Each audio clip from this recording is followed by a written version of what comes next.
We are live. Peter, how's it Nice. going? Good, man. How are you? Good to see you again. Good to see you. I'm great, man. I'm great. So we were chatting a little bit, and I cut you off before I heard the rest of it, and I think it might be Right? relevant. So, um, yeah, entrepreneurs who are in an early stage who don't want to get out and do PR publicity and get attention. Why do you think that happens? I don't understand that Well, mindset. well, I think there's two things, right? I mean, it's human nature, right? We all get into our things, Yeah, and we all kind of have our own, little tunnels that we get into. yeah, Um, and I think that it's kind of like, it's like some of the dances that you and I have talked about, right? Some of this funding stuff and launching stuff and building stuff and breaking stuff. Like we all seem to have this like ideal timeline in our heads of when it's time to do PR or when it's time yeah, to do funding or when it's time to whatever. yeah, And I suppose there's some playbooks out there that are fairly well scripted sure, that do well for a lot of entrepreneurs, but they're not ideal for everybody.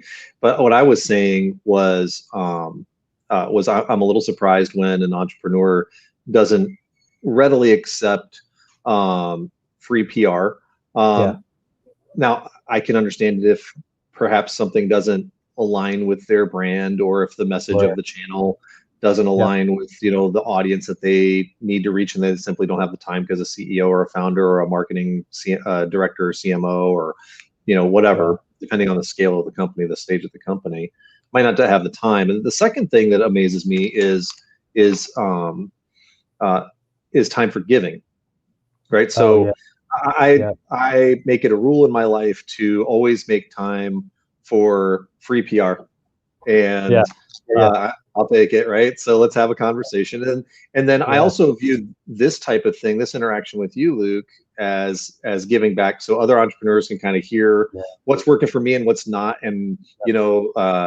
again, it's not the end all be all. My story is not yours, and it's not anybody else's, yeah, but there are little nuggets that we can all take from one another. That's why I think it's cool, what you're doing with this kind of marathon podcasting. yeah, So thanks for having me today. I appreciate it. yeah, yeah, and thank you for being on. You're building something really interesting. You're building a company. You've got cool concept. You're out. You're in the process of raising. You're learning a ton. You and I are in similar stages with our companies. So much that we could talk about. I'd love to hear some of those nuggets on what you're learning and what you think could be highly valuable for other people to hear.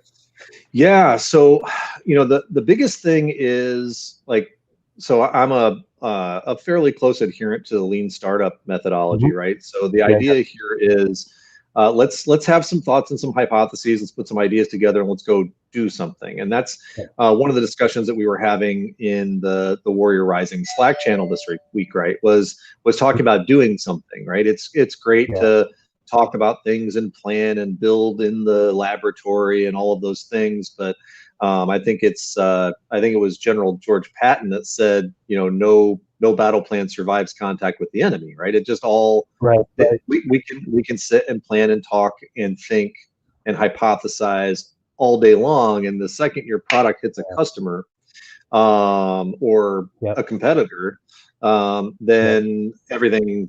That's when the real, right. That's when the real maneuvering starts, right? And yeah, so I think the big thing for me is that what I'm seeing and what's kind of led to our kind of fast progress has been that bias for action that was instilled in me not only mm, through the work ethic that my parents instilled in me, but also through my military service and through mhm, the first startup I was ever at. And the founder there, just that was one of our founding values, was bias for action. Let's go do something as opposed to sit around. Let's go uh, do something and get it wrong, right? yeah, Or get yeah, it 80% right, right? yeah, And then fix the other 20% and keep moving. And so I say that's yeah, probably the biggest lesson that I'm learning in all of this right now, is whether it is uh, uh, strategy, whether it is funding, whether it is product, mhm, whether it is customer success, any of those things. It's do something, do Yeah. like get out of your four walls and have contact with the enemy, and go get that actual market feedback, so that you can adjust and know what's right. Perfect example, when I launched Carlocity, our MVP allowed people to tell us the type of car they're looking for, as opposed to specific make, model, trim, that sort of thing. So I'm looking for a sedan or an SUV.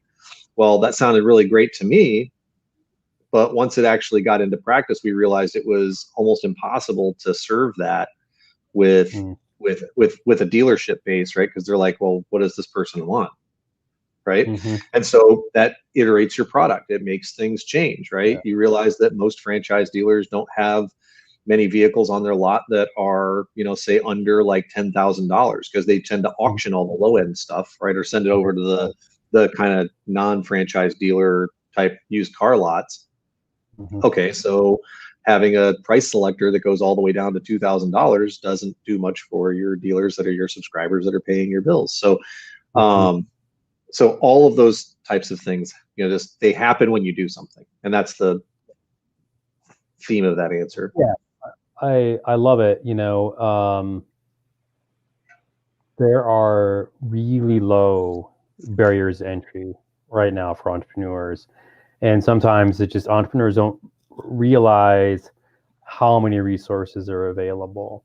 To get an MVP done, you don't need to know how to code. You don't need to know how to build a beautiful website.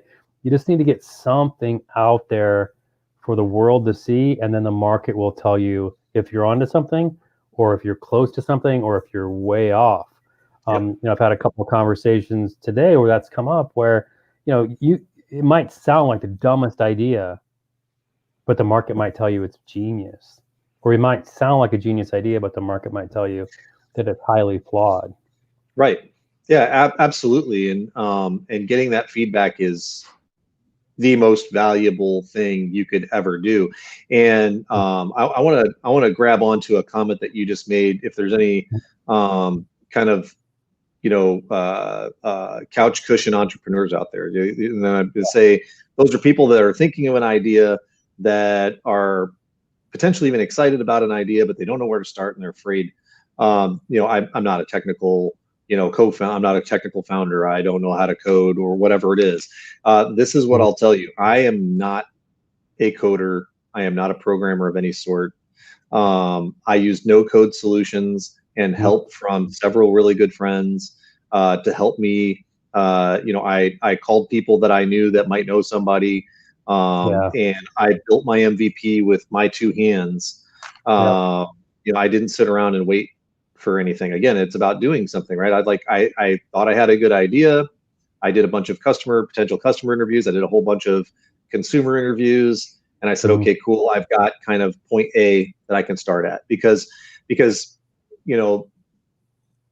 limiting yourself on the, well, I don't know. Well, there's no excuse for that anymore, because we have Google, and there are a gajillion resources out there for entrepreneurs or aspiring entrepreneurs, couch cushion entrepreneurs, to do a quick Google search, how to start a startup, or how do I build an MVP product not knowing how to code, or like all of those things will lead you to blogs and podcasts and to YouTube videos and to resources, no code solutions that will help you to build something. Now, my MVP is not enterprise grade, but you know what it is? It's in the market. It's transacting. It's helping me build a brand. It's getting feedback from, it's having collisions with, buyers and dealers. It's educating me in when I'm done with this raise, and it's time for me to build like the weapons grade product, right? What needs to be in it? What are the absolute have to haves? What are the nice to haves? And what are the things that can wait until V2, V3, V5, whatever down the road, and that iteration process, right? So there's no excuse to sit there. I am not a technical founder. I built Carlocity on my own with a little help from friends, and I broke stuff, and I learned, and I figured it out, and I fixed it, and went from there. How do you develop, or how would you recommend other people develop that mindset of being okay with putting something out there that's flawed for Yeah. the greater good of the product that you're trying to develop? Because that's tough, right? Yeah. I think that's what holds a lot of people back. That I don't want to put this shitty thing out there because it's going to be judged. People are going to see it, and that's not what I'm trying to build. But it's something. How do you get over that mindset yourself, and then how would you encourage other people to do that? So do something on a small scale, right? I mean, there's a really interesting graphic or meme or whatever that I saw. And I don't know if I saw it on what social media I saw it on, but recently I saw, and there's a picture of a person trying to climb a ladder, and there's two ladders, and one ladder has a million little tiny steps on it, and the Mm-hmm. other ladder has like six really huge ones, and that first step is like way just barely within the reach of that person. Mm-hmm. So my first advice is understand that to get from A to Z, right? If my goal is to build Carlocity into the preferred car shopping brand that works with dealerships, right? Dealership based car shopping, this becomes the standard. Mm-hmm.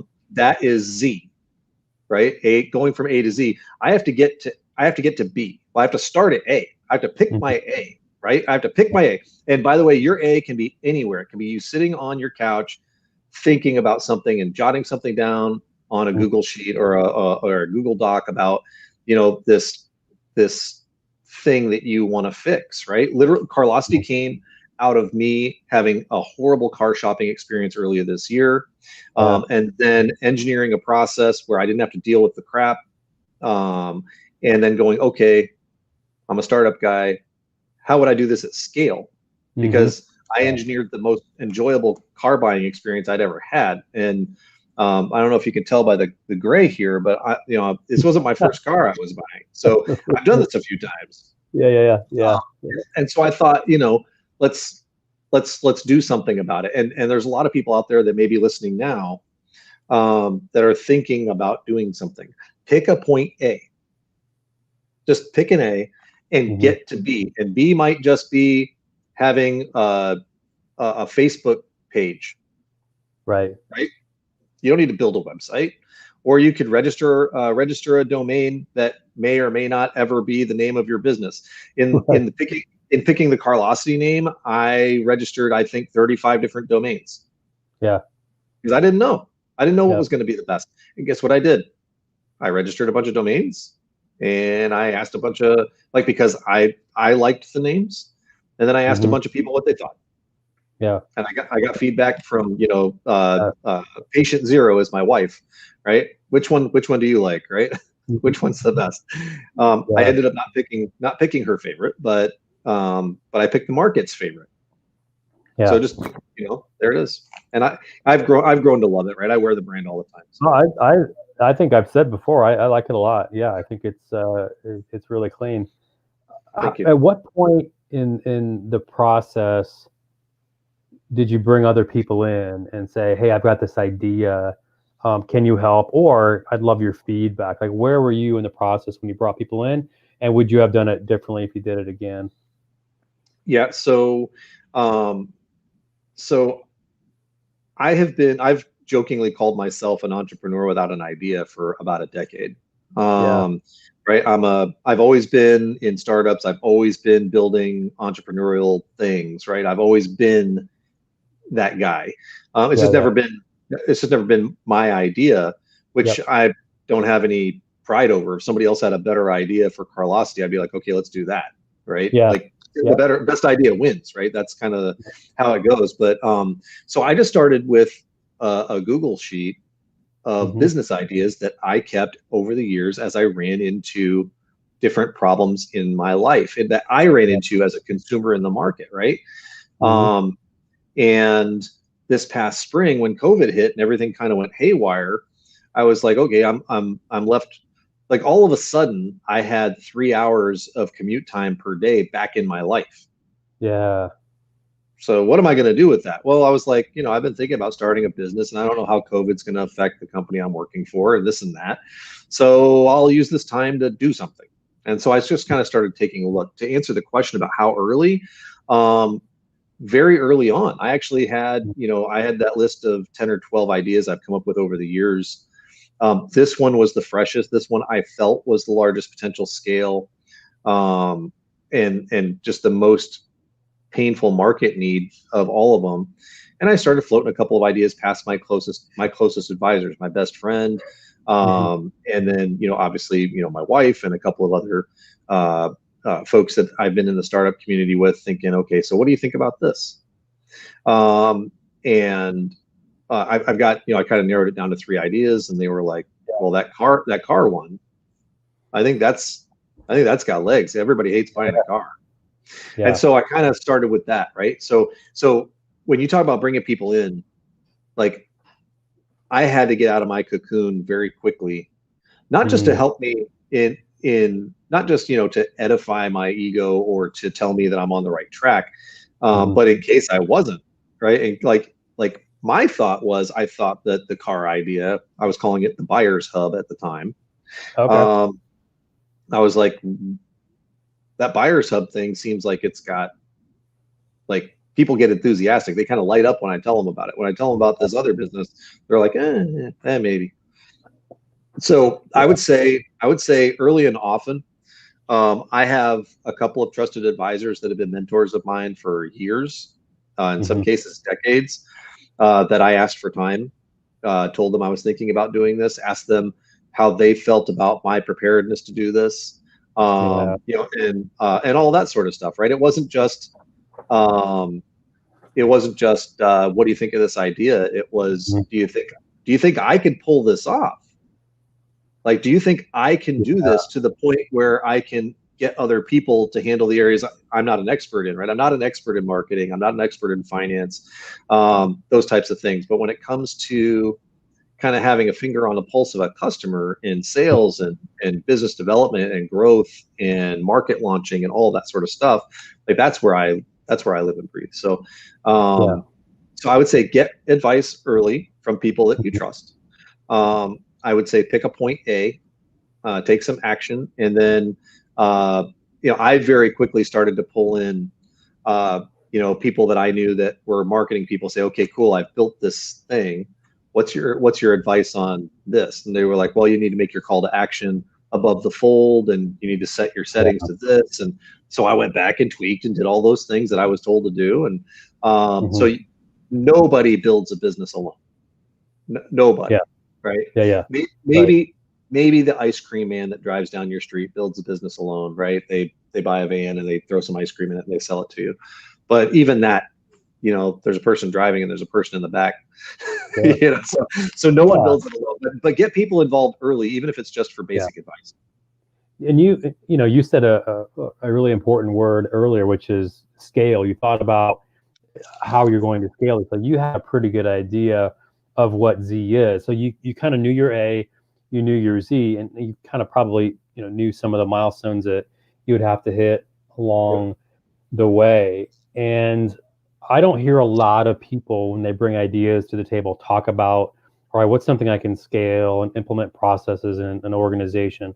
What do you think, professionally or in your experience, helped you think about the business as a company and an idea sort of simultaneously? Here's an idea that's A, here's the company that I'm building, which is Z.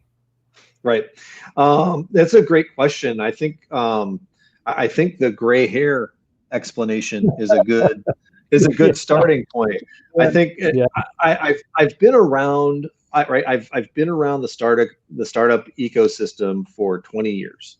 Right. I took a leap of faith. I had never sold anything in my life. I didn't know anything about human resources or recruitment advertising or, sales or value propositions or customer success or churn. And I didn't know anything about any of these terms. Right. What I knew was I wanted to go build something.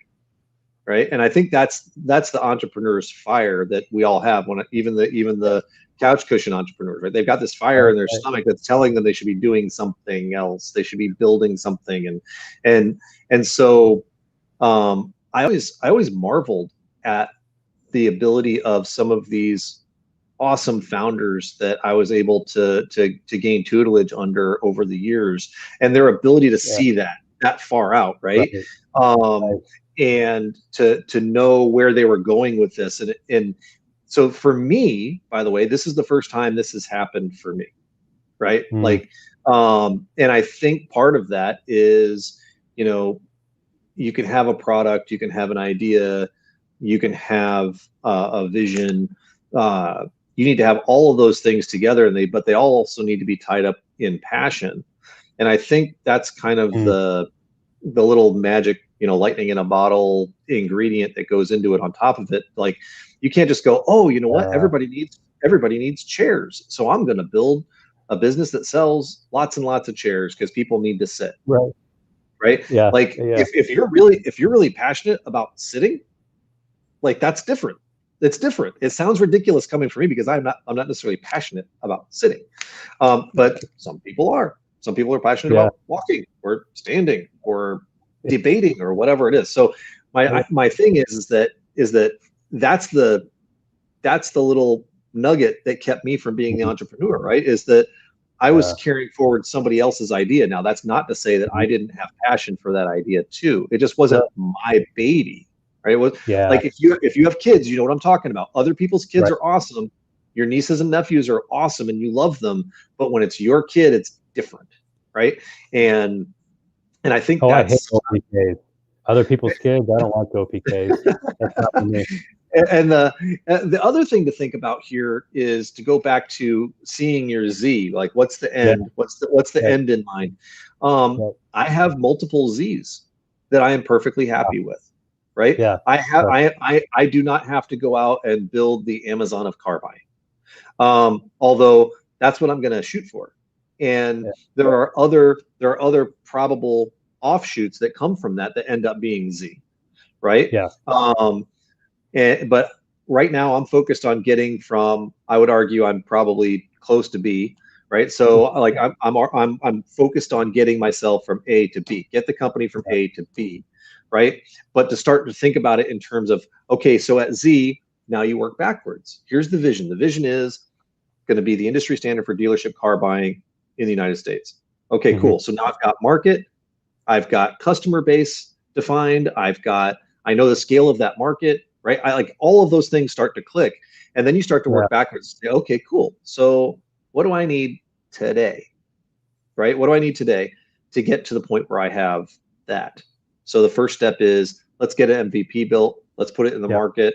Let's transact. Let's get beat up. Let's lose a customer, right? And beg their forgiveness, and then tell them we'll be back in 3 months and we'll give it to them for free for another, for more time, and like all of that stuff. So it's Yeah. all about doing things, but to see the scale, I think you have to have that spark of passion for whatever your idea is, um, to be able to kind of open your vision, right? Yeah. Like, I think passion is the key that opens the vision. Yeah. Um, yeah. True I'm, passion, I'm, not just you're excited about, maybe building yeah. $1 billion business. By the way, I'm talking about passion. I'm talking about inside yourself. Like, if this thing only gets to the point where you're able to, make your basic salary off of it, you still Right. care about it, right? Yeah. Yep.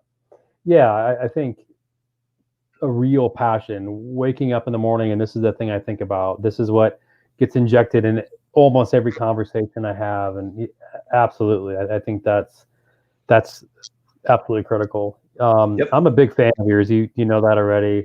You're gonna be on the Inc list. I already know that. I mean, it's the writings on the wall. You're the right founder. You've got the right product. You've got the right attitude. You're gonna be on the list. I'm looking forward to seeing you out there, and I appreciate You're you hopping in. Um, I yeah. leave us with some words of wisdom or whatever else you want to throw out there. The floor is yours. Well, first thing I'd say is, your lips to God's ears, right? So, thank you for the faith. What I'll say, I guess, I guess a couple of things, right? I'm very early in this, and I am not, I'm not Jeff Bezos or Elon Musk or some other, mega famous gajillionaire Mhm. entrepreneur yet. Um, Yeah. all I am is a guy in the trenches doing the same thing that you're doing. Right? I'm speaking to the entrepreneurs out there that are watching Yeah. this, Yep. and you got to get your hands dirty. You have to care. You have to you have to reach back into the trench and grab somebody else and help pull them with you sometimes. Because, you've heard me say this before, Luke, and that is, I live by the motto of givers gain. And that is, what that means is that you can't receive without helping others. You just can't. You can't truly receive. And that's not a religious message. It's a philosophical message, right? Sure. And when I say that, like, we all win and die, win or lose as a team, we live and die as a team.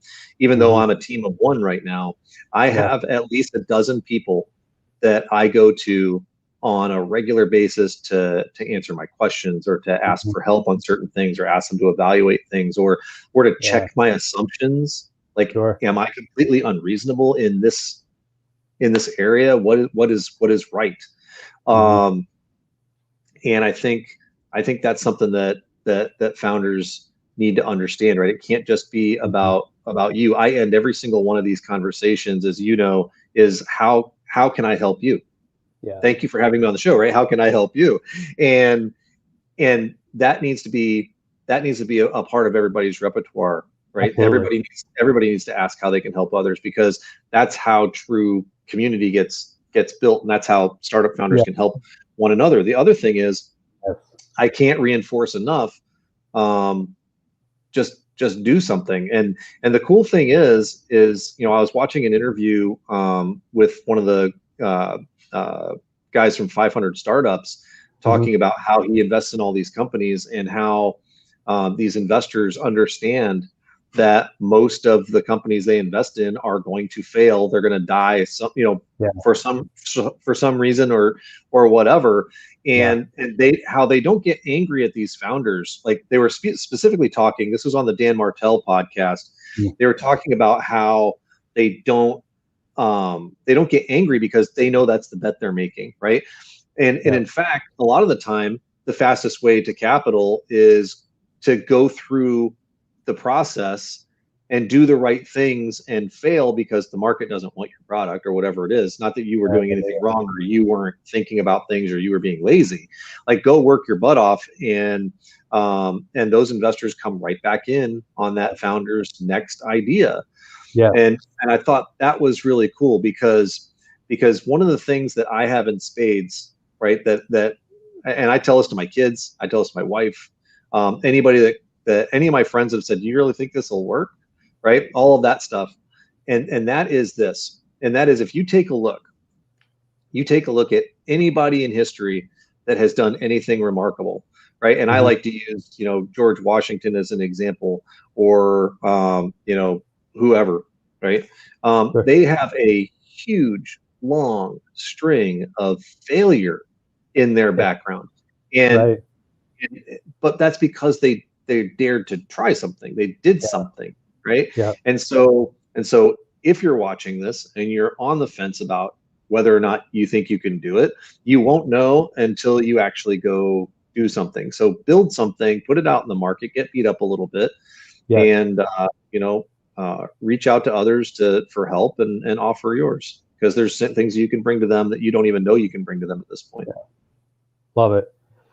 Thank you so much for stopping by. Real pleasure. I appreciate it. Again, I'm a fan, and I'm sure we'll chat soon.